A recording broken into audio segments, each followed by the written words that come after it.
बुद्धिपूर्वक क्या उपाय है विकल्पात्मक? ये बुद्धिपूर्वक ये सब आत्मा का जितना होता है बुद्धिपूर्वक होता है, कि जितना होता है।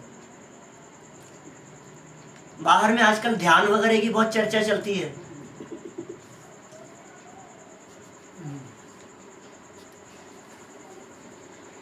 आत्मानुभूति के लिए ध्यान मुद्रा में बैठना या ऐसा कुछ क्या बाहरी किस तरह ध्यान में होता है सब, कि ध्यान में होता है। सम्यक दर्शन ध्यान में होता है, कि ध्यान में होता है सम्यक दर्शन।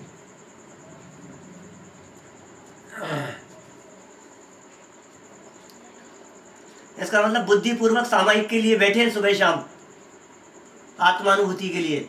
अरे सुबह शाम का तो उसको नहीं होगा तो सुबह शाम बैठता है। ये तो हर क्षण की चीज़ है, हर क्षण। मैं महाजन हूँ, इसको कब भूलता है आदमी? बोलो, कब भूलता है? अविरल धारा प्रवाह चलता है। ये आज या भाई मैं मनुष्य हूँ, इसको मिथ्या दर्शन में कब भूलता है? बोलो, भूलता है? किसी भी क्षण भूलता है ये? नहीं भूलता। तो सुबह शाम का काम नहीं है उसमें, कि सुबह शाम का नहीं है। ध्यान का आसन कौन सा होता है? पद्मासन या खड़गासन। हाँ, गलत है ये, कि ये गलत है। ध्यान का कोई आसन नहीं है, कि कोई आसन नहीं है ध्यान का।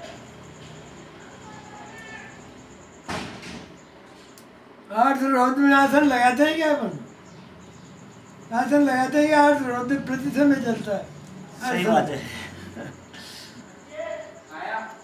वो उसकी रुचि तो बराबर कोई है। उसका कोई आसन नहीं है ध्यान का, कोई आसन नहीं है। वो शरीर का, परिवार का, वो तो ध्यान बिना किए होता है, लेकिन इधर आता नहीं ना, इसलिए कुछ करना तो पड़ेगा। कुछ करना नहीं, उसमें करने की गुंजाइश ही नहीं है। वो पहले तो ये श्रद्धा करें, इसमें कुछ भी करना नहीं है। ज्ञान तो मात्र जानता है या कुछ करता है किसी ने? ज्ञान की पर्याय तक कुछ करती है या जानती है? सिर्फ जानती है, बस खत्म किससे। और जो मात्र जानने लायक है उसको जानना भी नहीं है। क्या जाने उसका? जान लिया कि जानने लायक नहीं है, ये जाना, ये जाना। अनेकांत का फैसला पहले ही कर लो। अनेकांत से नहीं होना है कुछ। शुद्धात्मा का अनुभव उसके एक अंग से होना है। क्या अनेकांत का फैसला क्या करे पहले?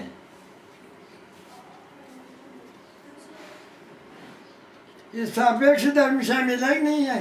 आत्मा में क्या क्या है? तो क्या क्या है उसका विषय? अनुभूति का और सम्यक दर्शन का। अवेद अखंड आत्मा है। हैं? अवेद अखंड आत्मा। अरे आपके अखंड आत्मा है, स्वरूप तो जानोगे ना कुछ क्या क्या है इसमें, कि इसमें क्या क्या है? खाली आत्मा कहने से हो जाएगा ये काम? क्या क्या है उसमें? जैसे ही स्वरूप बतलाते हैं तो फिर भेद खड़े हो जाते हैं बाबूजी। क्या ज्ञान विचित्र दर्शन है? चारित्र आदि की बात करें अपन, क्या विचित्र बात है। पहले जानोगे नहीं कि क्या क्या खाए, वो ज्ञान क्यों जाएगा उधर? अगर वो अनंत शक्तियां खोखला है, हैं। खोखला, तो उधर क्यों जाएगा ज्ञान? अनंत शक्तियां हैं, हैं? अनंत शक्तियां हैं। अनंत शक्तियाँ और अनंत सापेक्ष धर्म वो भी है वस्तु में। है, वस्तु नहीं। इसमें इसके विषय में, अनुभूति के विषय में, सम्यक दर्शन के विषय में, उसमें है कि नहीं? वो अनंत सापेक्ष है, अनंत सापेक्ष धर्म तो होना ही चाहिए बाबूजी। है ना उसमें? है ना? हाँ बताइए। हाँ, नहीं होगा अनंत काल में भी सम्यक दर्शन, कि नहीं होगा। तो अनंत धर्म जो है वस्तु में वो तो त्रैकालिक है ना? विरुद्ध है भैया, कि परस्पर विरुद्ध है।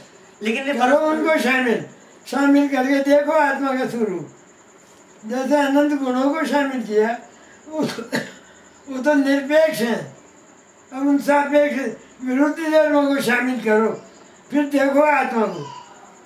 नहीं, आत्मा में पर्याय तो त्रिकाल नहीं है, लेकिन गुणों की जैसे ये अनंत धर्म भी तो त्रिकाल है।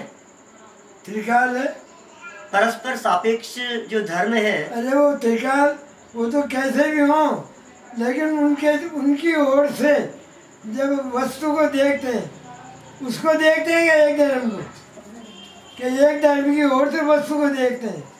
क्या है नियम बोलो?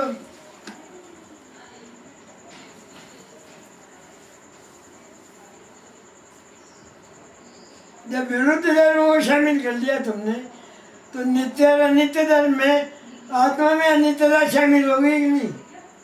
तो अनित्य धर्म भी तो त्रिकाल है। अनित्य अरे धर्म होगा, पर त्रिकाल होगा, उसकी ओर से देखो आत्मा कैसा लगेगा। काय के लिए है वो? त्रिकाल है तो क्यों? काय के लिए है? काय के लिए है वो? अनित तत्व के लिए। क्या होता है उससे? उसकी ओर से वस्तु जानी जाती है, कि वस्तु जानी जाती है एक धर्म की ओर से। तो कैसा ऐसा लगेगा आत्मा? एक ओर नित्य हूँ, दूसरी ओर कहेगा अनित्य हूँ, हो गया, सम्यक तो हो जाएगा। ऐसा भेद विकल्प तो खड़ा करना ही नहीं अरे है ना। बेच को आग लगने दो, पहले बेच से ही करना था, कि पहले बेच से ही निश्चय करना, इसके बाद होना है अभेद। तो वेद का ही ज्ञान नहीं है, अभेद कहाँ से हो जाओगे तुम? किसका भेद करना है, किसका अभेद करना है, ये तो पहले पता होना चाहिए। वहाँ से काहे को डरते हो? तो तुम्हें डरने की क्या बात है? वेद और अभेद कौन समझने वाला तुम्हारा? कौन समझेगा? तू लड़के को समझाएगा वेद और अभेद बता? समझेंगे लड़के ये वेद है, ये अभेद है? भेद करके समझाएंगे तभी समझ पाएंगे। समझेंगे लड़के? बिना समझाए कैसे समझेंगे? क्या समझेंगे बोलो? ये वेद की अपेक्षा या अभेद की अपेक्षा ही लगाओगे, 3 काल में भी अनुभव नहीं होगा। अपेक्षाओं को ड्रॉप कर दो, पहले अनेकांत से जानकर।